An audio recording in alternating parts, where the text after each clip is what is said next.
सभामुख महोदय, प्रतिनिधि सभाको यो बैठक एउटा विशिष्ट परिस्थितिमा सम्पन्न भइरहेको छ र यस बैठकमा म नेपाली कांग्रेसको तर्फबाट, प्रमुख प्रतिपक्षी दलको तर्फबाट सबै माननीय ज्यूहरूलाई हार्दिक स्वागत गर्दछु र यो सदनको पूर्ण सफलताको लागि म हार्दिक शुभकामना पनि व्यक्त गर्न चाहन्छु। संविधानको प्रावधान विपरीत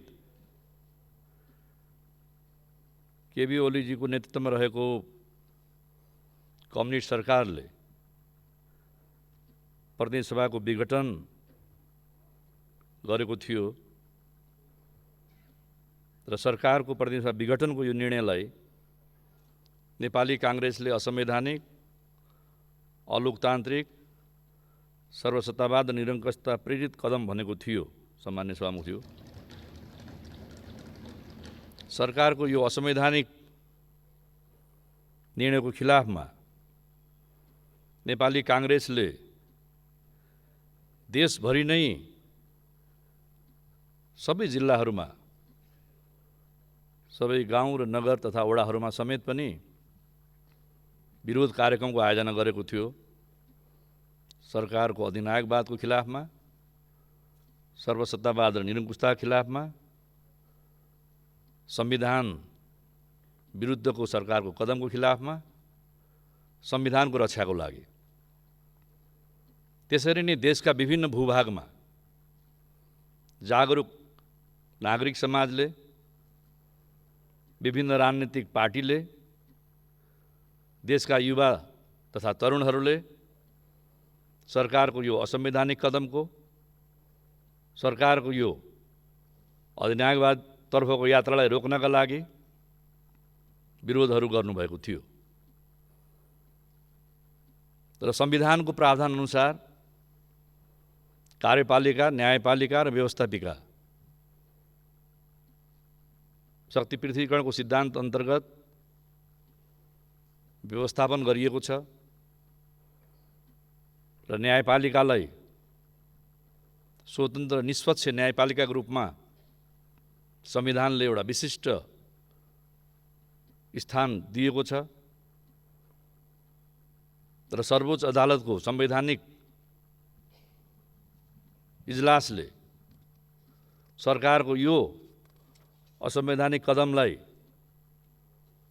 बदर गरेर, खारेज गरेर यो प्रतिनिधि सभाको पुनर्स्थापना गरेको छ। म हाम्रो पार्टीको तर्फबाट यो कदमको हार्दिक स्वागत गर्दछु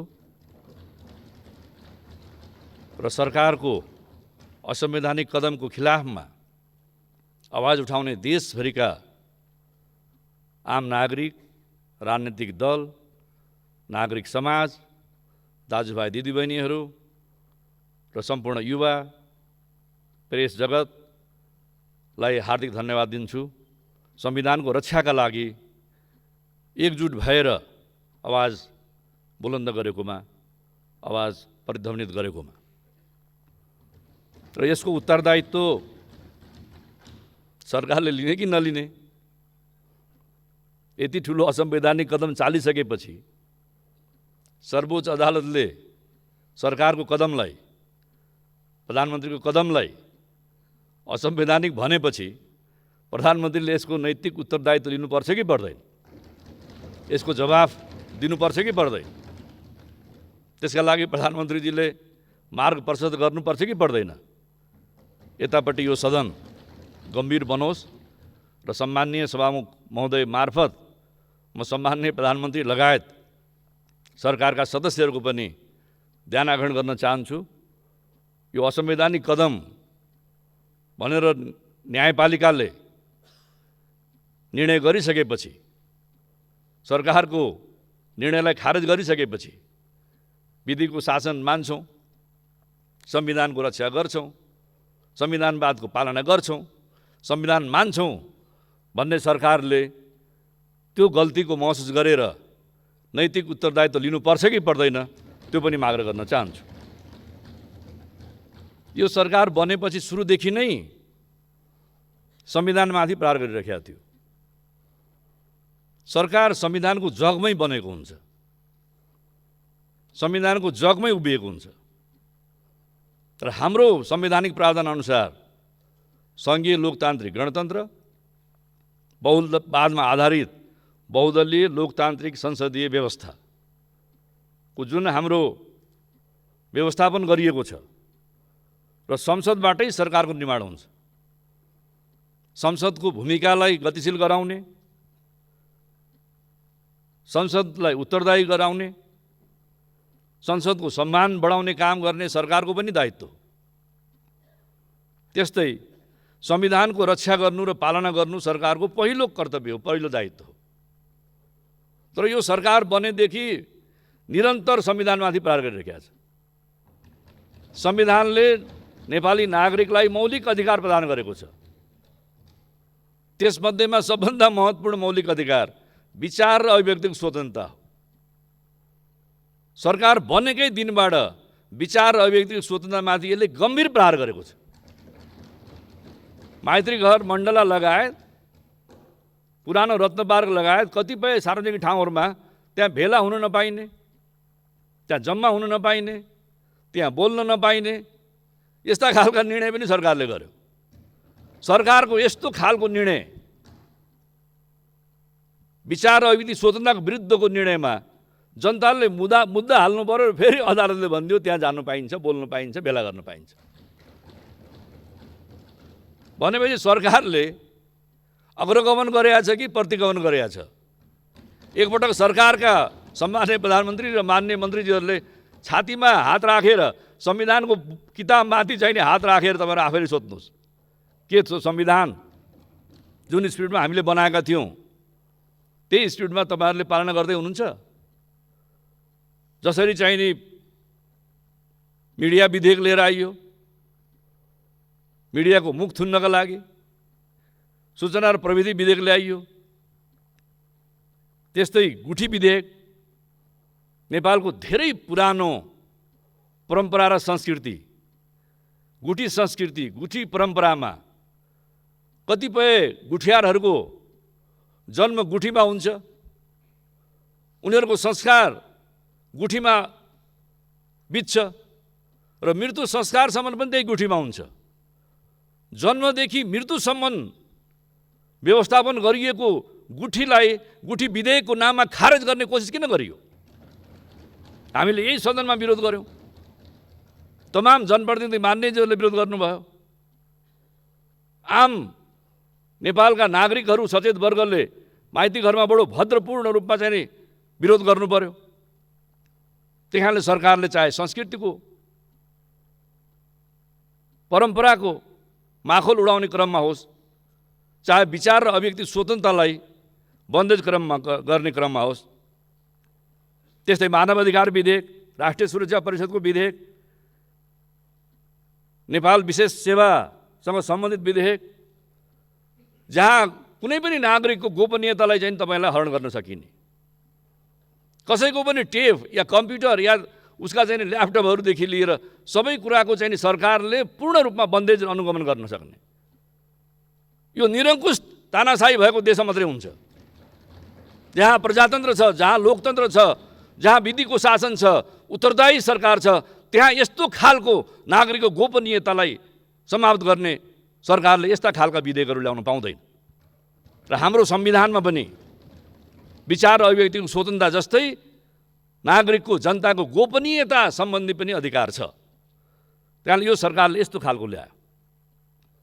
अर्कोतिर पछिल्लो पटक नोभल कोरोना भाइरसको महामारी छ, कोभिडको महामारी छ, त्यसका बारेमा यहाँ गम्भीर छलफल गरौँ, जनतामा एउटा भरोसा र विश्वास जगाउँ, जनतालाई पनि साथै लिएर जाउँ। राज्यको पहिलो दायित्व नागरिकको जीवन रक्षा हो। कुनै पनि नागरिकको, एउटा पनि जनताको अकालमा मृत्यु भयो भने सरकारले जिम्मेवारी लिनुपर्दछ। यति गम्भीर महामारी यति गम्भीर सङ्कट भइरहेको बेलामा छलफल गरौँ, सरकारले व्यवस्थापन गरोस् भन्दाखेरि अत्यन्तै स्वाभाविक ढङ्गले चाहिँ नि सदनको अन्त गर्नुभयो। यहाँ सामान्य चाहिँ नि तपाईँलाई छलफल पनि गरिएन, सामान्य शिष्टाचार पनि राखिएन। एकलौटी ढङ्गले एकदमै तपाईँलाई अपरझट भूमिगत शैलीमा मिटिङ राख्नु त ठिकै थियो, भूमिगत शैलीमा पार्टीको मिटिङ राख्नु, भूमिगत शैलीमा जनप्रतिनिधि सभा संसदको बैठकै चाहिँ तपाईँलाई अन्त गरिदिनु भयो। त्यसपछि आरोप प्रत्यारोप के महाभियोग आउँछ, के आउँछ, महाभियोग आएर त सामना गरे भइहाल्थ्यो नि त। त्यसले महाभियोग आउँछ भनेर सदनको बैठकै अन्त गरिदिने, त्यसमा छलफलै गर्नु पाइएन। हामी धैर्यतापूर्वक चाहिँ नि सरकारलाई सहयोग गरिरहेका छौँ। यो कोभिड-19 को महामारीको बेलामा जनताले मुख थुनेर सहयोग गरिरहेका छन्, भोको पेट र चाहिँ नाङ्गो आङले सहयोग गरिरहेका छन्। हिँड्दा हिँड्दा एउटा गाउँ बस्तीमा बस्या, एउटा सहरमा बस्या मान्छे आफ्नो घरमा फर्किँदाखेरि हिँड्दाखेरि चप्पल चाहिँ नि फाटेर, चप्पल जुत्ता खिएर, पैताला पनि खियो। त्यस्तो अवस्था पनि सरकार छ कि छैन भन्ने थाहा भएन। फेरि छलफल होला, फेरि बैठक होला, फेरि बसिएला, हिउँदी अधिवेशन त होला। अब कम्तीमा संवैधानिक प्रावधान अनुसार 6 महिनाभित्र बैठक गर्नुपर्ने, ल 6 महिनाभित्र अब त बैठक होला, 1 हप्ता मात्रै बाँकी छ, अनि तपाईँलाई बैठक गर्नुपर्छ भनेर सदनै भङ्ग। अब अहिले सर्वोच्च अदालतले चाहिँ नि हामीलाई पुनर्स्थापित गरेको छ। यो सदनलाई रचनात्मक ढङ्गबाट अगाडि बढाउँ, जनतामा एउटा नयाँ भरोसा र विश्वास पैदा गरौँ, राजनीतिक दलहरूको बिचमा पनि भएका तिक्ततालाई कम गर्दै फेरि सहयात्रा र हातेमालो गर्ने अवस्थामा अगाडि बढौँ भन्ने नै हाम्रो नेपाली काङ्ग्रेसको चाहना हो। तर सरकारले सदनमा कुनै बिलै ल्याउँदैन, कुनै विधेयक अगाडि बढाउन चाहँदैन। केही अध्यादेशहरू ल्याएको थियो, जुन अध्यादेशहरू जरुरी पनि छन्, तर त्यसमा पनि सरकारले चाहिँ तपाईँलाई अब अत्तो थापेर चाहिँ होइन, हामीले पहिलो बैठकमा ल्याउनु पाएनौँ, त्यस कारणले अब त्यसका बारेमा चाहिँ हाम्रो रिजर्भेसन छ भन्नुहुन्छ। उल्टै एसिड आक्रमणसँग सम्बन्धित चाहिँ तपाईँलाई अपराधको दोषीलाई कडाभन्दा कडा सजाय होस्, त्यसमा हाम्रो पार्टी चाहिँ तपाईँको साथमा छ। त्यसै कोभिडको व्यवस्थापनका लागि पनि हामीले सदैव सरकारलाई रचनात्मक सहयोग दिँदै आएका छौँ। प्रधानमन्त्रीलाई हाम्रो पार्टीका वरिष्ठ नेता रामचन्द्र पौडेल लगायतको डेलिगेसनले गएर भेटेर चाहिँ ज्ञापन पत्र दिएको हो। नेपाली काङ्ग्रेस संसदीय दलको तर्फबाट म आफै डेलिगेसनमा गएर चाहिँ असार 2 गते ऊ जमानामा चाहिँ तपाईँलाई ज्ञापन पत्र दिएको हो सरकारलाई सहयोग गर्न। 2 घण्टा त प्रधानमन्त्रीसँग हाम्रो संवाद भएको थियो। उहाँले त्यतिखेर त हाँसी नै राम्रै उज्यालो अनुहारले नै वार्ता गर्नुभएको थियो, छलफल गर्नुभएको थियो। कोभिडको व्यवस्थापनलाई हामी गम्भीरै छौँ। अब बलात्कार र यौनजन्य हिंसा, यो सरकारको पालनामा सबभन्दा बढ्ता चाहिँ बलात्कार र हिंसा भइरहेको छ। त्यसको नियन्त्रण रोकथाम चाहिँ गर्न सरकार असफल भइसकेको छ। त्यस कारणले आम महिलाहरू, आम दिदीबहिनीहरू, सासाना बालबालिकाहरू समेत चाहिँ पीडित भएको अवस्था छ। त्यस कारणले यस्तो खालको चाहिँ नि गतिविधि अगाडि बढोस् है भन्ने हाम्रो चाहना छ। टिआरसीको बारेमा त हामीहरू सबभन्दा बढी संवेदनशील गम्भीर छौँ। हाम्रो आदरणीय नेता पूर्व प्रधानमन्त्री, पूर्व सभापति गिरिजाप्रसाद कोइरालाको पालोमै मुलुक शान्ति प्रक्रिया अगाडि बढेको हो। यसै हलमा तत्कालीन प्रधानमन्त्री गिरिजाप्रसाद कोइराला र विद्रोही पक्षका कामरेड पुष्कल दाहाल प्रचण्डको बिचमा वृहत शान्ति सम्झौता भएको हो।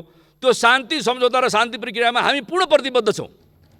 अहिले पनि हाम्रो कमिटमेन्ट छ। तर जतिखेर चाहिँ तपाईँलाई यो हलमा अँध्यारो अनुहार लगाएर, मलिन अनुहार लगाएर केही नेताहरू बस्नु भएको थियो, उहाँहरू अहिले विभिन्न बहानामा यो शान्ति प्रक्रियालाई ध्वस्त पार्न, शान्ति प्रक्रियालाई अवरोध गर्न लागिरहनु भएको छ। समय आयो भने त्यो पार्टीको नाम र समय आयो भने त्यो पार्टीका नेताहरूको नाम पनि भनौँला। अहिले यस्तो बेलामा, विशेष बेलामा बढी चित्त किन गर्ने? तपाईँहरू आफैलाई थाहा होला, पुरानो फोटो हेरेर थाहा भइहाल्छ नि कसको अनुहार मलिन थियो। एउटा प्रक्रियामा हामी अगाडि बढिसकेका छौँ। त्यही कारणले त्यो शान्ति प्रक्रिया बारेमा हामी सबैभन्दा संवेदनशील र गम्भीर छौँ। त्यस कारणले गर्दाखेरि म सम्माननीय सभामुखज्यू, यो अवस्थामा चाहिँ नि कसैले कसैलाई दोष लगाउने भन्दा पनि मुलुकलाई कसरी चाहिँ नि हामीले अगाडि बढाउने, यो संविधान कसरी हामीले सफल गर्ने।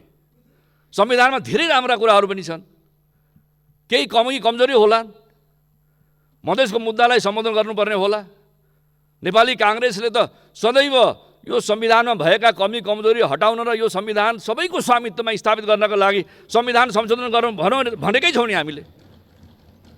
हामी सरकारमा हुँदा पनि संविधान संशोधनको प्रस्ताव लिएर आएको हो। त्यतिखेर यो सदनमा कोले चाहिँ नि त्यो संविधान संशोधनको पक्षमा मतदान गर्नुभयो र कोले विपक्षमा गर्नुभयो। यहाँ रेकर्ड हेरेर थाहा भइहाल्छ नि। त्यसले गर्दाखेरि गम्भीरतापूर्वक अगाडि बढाउने भन्ने म आग्रह गर्न चाहन्छु। अब यो कोभिड-19 को बारेमा पनि केही कुराहरू उठ्यो, मन्त्रीजीले पनि केही कुरा भन्नुभयो र यो भ्याक्सिन 17 लाख चाहिँ अहिले नेपालीहरू लगाएका छन्। सम्माननीय प्रधानमन्त्रीजीलाई म धन्यवाद दिन चाहन्छु। यसै रोस्टममा आएर सम्माननीय प्रधानमन्त्रीजीले के भन्नुभएको थियो भने अब 3 महिनाभित्र नेपालका सबै नागरिकलाई कोभिडको भ्याक्सिन लगाइनेछ। प्रधानमन्त्रीले यहाँ आएर बोलेको कुरा पनि 9 महिना भइसक्यो। कुन चाहिँ 3 महिना? 77 सालको 3 महिना हो कि 78 सालको 3 महिना हो कि 79 सालको 3 महिना हो कि 80 सालको 3 महिना हो? त्यस कारणले कुनै चाहिँ देखो सीमा नभएको 3 महिना हो कि? अब 17 लाखलाई भ्याक्सिन लगाउनु भएको छ सम्माननीय सभामुखज्यू। अब छापाहरूमा आजै पनि आएको छ, विज्ञहरूले आजै भन्ने छन् कि नेपाल सरकारसँग तपाईलाई 7 लाखभन्दा बढी स्टकमा चाहिँ भ्याक्सिनको छैन। अब 17 लाख जसलाई भ्याक्सिन लगाइसक्यो उसलाई चाहिँ सेकेन्ड डोज दिनुपर्ने छ। सेकेन्ड डोजको लागि त 17 लाख त हामीसँग स्टकमै हुनु पर्थ्यो नि त। जसले भ्याक्सिन लगाउनु पाएको छैनन् उनीहरूलाई लगाइदिनु पर्ने पनि छ। 10 लाख भारत सरकारले चाहिँ हामीलाई उपहार दियो, अर्को 10 लाख हामीले किन्यौँ, धन्नै 3 लाख चाहिँ कम्पनीले चाहिँ हामीलाई उपहार दियो। 23-24 लाख चाहिँ भ्याक्सिनको प्रबन्ध छ। 17 दुना त 34 लाख भ्याक्सिन चाहियो। अर्को छिमेकी मुलुक चीनले चाहिँ हामीलाई 8 लाख भ्याक्सिन दिएको, अझै ढुवानी गर्ने जहाज नपाएर अनुदान के उपहार दिएको चाहिँ भ्याक्सिन पनि ल्याउनु सकिया छैन। यो भन्दा चाहिँ दुःखद के हुन सक्छ? त्यहाँले म मेरो पार्टी तर्फबाट आग्रह गर्न चाहन्छु, अविलम्ब सबै नेपाली जनतालाई भ्याक्सिन लगाउने, समुचित भ्याक्सिन लगाउने, 1 डोज मात्रै होइन कि आवश्यक पऱ्यो भने 2 डोज भ्याक्सिन लगाउने प्रबन्ध गर्न सरकार चाहिँ ले सुप्रबन्ध गरोस्, व्यवस्थापन गरोस् भन्ने म आग्रह गर्न चाहन्छु।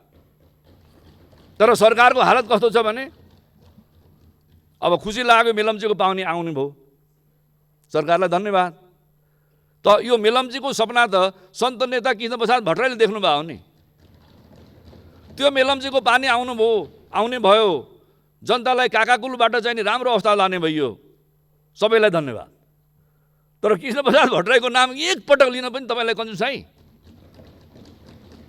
मेलम्चीमा गयो भने भट्टराईजीको नाम छैन, सुन्दरी जलमा गयो भने भट्टराईजीको नाम छैन, पार्लिमेन्टको रोस्टरमा फर्केर आयो, पहिलो सभामुख पनि हो। 2046 सालको जनआन्दोलनको चाहिँ उहाँहरू क्रान्ति नायक पनि हो, भट्टराईजीकै नाम छैन। किन जसले यो मेलम्ची ल्याउने सपना गर्दाखेरि जसले चाहिँ तपाईँलाई हाँसोमा चाहिँ तपाईँलाई टुणी खेलमा भाड गर्थे, अहिले उहाँहरूले चाहिँ हामीले ल्यायौँ भन्दाखेरि काठमाडौँको जनताले पताउँछ कि पताउँदैनन्, गम्भीर हुनुहोस् भन्ने पनि म आग्रह गर्न चाहन्छु। त्यस्तै अब विकासको बारेमा पनि अब डिपिआर गरेका छैन, बजेट छैन, शिलान्यास भइसक्यो धमाधम। बाह्र विकास, कागजको विकास।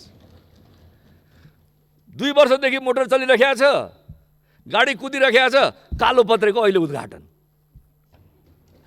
2 वर्ष अगाडि पुलमा चाहिँ गाडी तरिरहेको छ, अहिले बोर्ड लगाएर चाहिँ तपाईँलाई राजमार्गमा आमसभा, राजगढमा शिलान्यास। यो चाहिँ कस्तो खालको चाहिँ विकास हो, कसको खालको निर्माण हो? अब अल्प विकसित र विकसितको बारेमा पनि यो चाहिँ भुइँचालो नआएको भएदेखि तत्कालीन प्रधानमन्त्री सम्माननीय प्रधानमन्त्री सुशील कोइरालाको पालोमै चाहिँ यो भइसक्यो हो। कमसेकम अहिले चाहिँ पूर्णता पाएको छ भने पनि होइन, जस्तै मनमोहनजीको पालोमा सुरु भएको छ, अधिकारीजीको पालोमा धन्यवाद। भरतमोहन अधिकारीको पालोमा चाहिँ वृद्ध भत्ताको सुरुवात भयो, उहाँलाई धन्यवाद। कमसेकम जसको पालोमा इनिसिएसन भएको छ त्यसलाई स्मरण गर्ने त गरौँ, उहाँहरूलाई चाहिँ पनि तपाईँलाई धन्यवाद दिने त गरौँ। त्यसकारण यस्तो खालको चाहिँ नि दिउँसै रात पार्ने अवस्थामा चाहिँ मुलुक अगाडि नबढोस् भन्ने पनि म आग्रह गर्न चाहन्छु। अब यो कोभिड-19 को बेलामा अब श्रमिकले चाहिँ तपाईँलाई, श्रमिकलाई रोजगारी छैन, किसानलाई बिउ मल्ल चाहिँ तपाईँलाई किसानको उत्पादनलाई बजार छैन, निजी विद्यालयहरूमा पढाइरहेका, निजी कल कारखानामा जागिर खाइरहेका कर्मचारीहरूलाई तलब छैन। अब त्यसै विश्वविद्यालयका प्राज्ञहरू जो चाहिँ तपाईँलाई डेली वेजेसमा छन् उनलाई तलब छैन, शिक्षक प्राध्यापकहरूलाई। उद्योगी व्यवसायको व्यवसाय छैन, खास गरेर पर्यटन व्यवसायको त यस्तो हालत छ, यातायात व्यवसायको यस्तो चाहिँ तपाईँलाई पीडादायक अवस्था छ। कमसेकम सरकारले उद्योगी, व्यवसायी, मजदुर, किसान, महिला दाजुभाइ दिदीबहिनीलाई कसैलाई राहत ल्याएको सुनिएन। यो राहत पनि तपाईँलाई भूमिगत रूपमा चाहिँ गरे हो कि थाहा नहुने हिसाबले गरे त्यो पनि हुनसक्छ नि। उहाँहरू सबैजना बडो कुशल हुनुहुन्छ, माहिर हुनुहुन्छ। नभए जनताले थाहा पाउने गरी राहत ल्याउनु पऱ्यो नि त। मजदुरलाई राहत दिनु परेन, किसानलाई राहत दिनु परेन, उद्योगी व्यवसायलाई राहत दिनु परेन। लागौँ कि अब सामान्य सभामुखजीले भनेपछि दिने थाल्यो, राहत दिनु परेन। अब त झन् के राहत देला? सरकारको हालत के छ भने ऋण लिएर घिउ खाने। बजेट कुरा गर्यो भने अब अहिलेको सफल सरकारले यति धेरै ऋण ल्याएको छ कि यति नेपालीको टाउकोमा ऋण कहिले पनि थिएन। सायद उहाँलाई लागेको छ होला अब यस्तो स्थिति छ देशमा, अब फेरि फर्केर आइन्छ कि आइन्न। अब अहिले ऋण लिउँ, तिर्ने बेला त अरू आइहाल्छन्। हाम्रो पालामा ऋण लिउँ, घिउ खाउँ, त्यहाँबाट अरूले तिरिहाल्छन् नि भन्ने हिसाबले लिनु भएको छ भने त केही छैन। नभए मुलुकले तिर्न नसक्ने गरी ऋण लिने किन लिने? अब चालु खर्च चाहिँ तपाईँलाई बढै छ। सरकार मितव्ययिता भन्छ, सुशासन भन्छ, तर चाहिँ तपाईँलाई ऋण चाहिँ नि बढै छ। राजनीतिक नीति चाहिँ दिनानुदिन भाका भइछन्। त्यस कारणले तपाईँलाई अब चालु खर्च बढै छ, तर पुँजीगत खर्च चाहिँ नि घटै छ। अब पुँजीगत खर्च घटाउनु भएको छ, पुँजीगत खर्च गर्नु सक्नु भएको छैन। सङ्घीय सरकारले सकेका छैन, प्रदेश सरकारले सकेका छैन, स्थानीय सरकारलाई तपाईँहरूले चाहिँ नि कुनै महत्त्व दिनुभएको छैन। भनेपछि जब पुँजीगत खर्च चाहिँ तपाईँहरूको घटै छ भने विकास कसरी बढ्या छ? चालु खर्च बढाउने, पुँजीगत खर्च चाहिँ नि घटाउने, अनि सम्बन्धित विकास चाहिँ नि एजेन्सिजहरूलाई चाहिँ नि ल 20% खर्च नगर, हामी बजेट दिन सक्दैनौँ भनेर तपाईँहरूले आन्तरिक सर्कुलर गर्ने, अनि विकास चाहिँ नि हामीले एकदमै चुचुरामा पुऱ्याएको छौँ भनिदिने। त्यहाँले कृपा गरेर जे हो त्यही गर्नु पऱ्यो नि। म सम्मान्य सभामुखजी मैले अब सिद्ध्याउँछु र अन्तिममा म के भन्छु भने जसरी यो सरकार बन्दाखेरि अर्थमन्त्रीले बडो उत्साहित भएर पूर्ववर्ती सरकारले ऋणमा नेपाल पारेको थियो, हामीले चाहिँ तपाईँलाई सबैलाई घिउ खुवाउँछौँ भनेर जसरी श्वेत पत्र निकाल्नु भएको थियो नि, व्हाइट पेपर निकाल्नु भएको थियो नि, होइन? याद होला नि। त्यो व्हाइट पेपरमाथि छलफल गर्नु पऱ्यो, त्यो श्वेत पत्रमाथि छलफल गर्नु पऱ्यो। श्वेत पत्र भनेको त यथार्थ पत्र हो नि। नाम चाहिँ तपाईँलाई श्वेत पत्र भन्ने, यथार्थ पत्र भनेर जारी गर्ने, अगाडि थपेर यथार्थ पत्र बनाउने। म त्यतिखेरको श्वेत पत्र पनि ल्याओस् सरकारले, र अहिलेको अवस्था, अहिलेको चाहिँ श्वेत पत्र पनि जारी गरोस्। अहिले कस्तो छ देशका श्रमिकहरूको हालत कस्तो छ, किसानको हालत कस्तो छ, उद्योगपतिहरू व्यवसायको हालत कस्तो छ, व्यापारीको हालत कस्तो छ, कर्मचारीको हालत कस्तो छ, त्यसका बारेमा अहिले पनि मूल्याङ्कन गरियोस् भन्ने म आग्रह गर्न चाहन्छु। र अन्तमा यो संसदीय व्यवस्थाका प्रति हाम्रो पूर्ण विश्वास छ। संसदीय व्यवस्थाले सबैको प्रतिनिधित्व यहाँ गराउँदछ, सबैको पहिचान पनि स्थापित गराउँछ, सबैको आवाज पनि चाहिँ सदन मार्फत चाहिँ जनताको बिचमा पुर्याउँछ। त्यस कारणले यो व्यवस्था चाहिँ तपाईँलाई सफल गराउने क्रममा अन्तर्मनबाट लागौँ र संविधानलाई पनि सफल गराउने क्रममा मनबाट लागौँ। यो संविधानको विकल्प चाहिँ छैन। अहिलेको संविधान सभाले बनाएको संविधान, जनताले चुनेका जनप्रतिनिधि जो संविधान सभामा आएर यसै संविधान सभाबाट हामीले संविधान बनाएको छौँ, यो संविधानको विकल्प भनेको यही संविधान हो। त्यस कारणले यो संविधानलाई बदल्छु, नेपालमा अधिनायकवाद ल्याउँछु, नेपालमा सर्वसत्तावाद ल्याउँछु, नेपालमा तानाशाह ल्याउँछु भन्ने नेताहरू, नेपाललाई तानाशाही ढङ्गले म चलाउँछु, मेरो आफ्नो मानसपटलबाट म निरङ्कुशताको दिशामा अगाडि बढ्छु भनेर भन्ने सबै नेताहरू नेपालमा असफल भएको छन्। त्यही मार्गमा, त्यही बाटोमा अगाडि नबढ्नुहोस् भन्ने पनि म हार्दिक शुभेच्छा र शुभकामना दिन चाहन्छु। सबैलाई धन्यवाद, सबैलाई शुभकामना। जय नेपाल।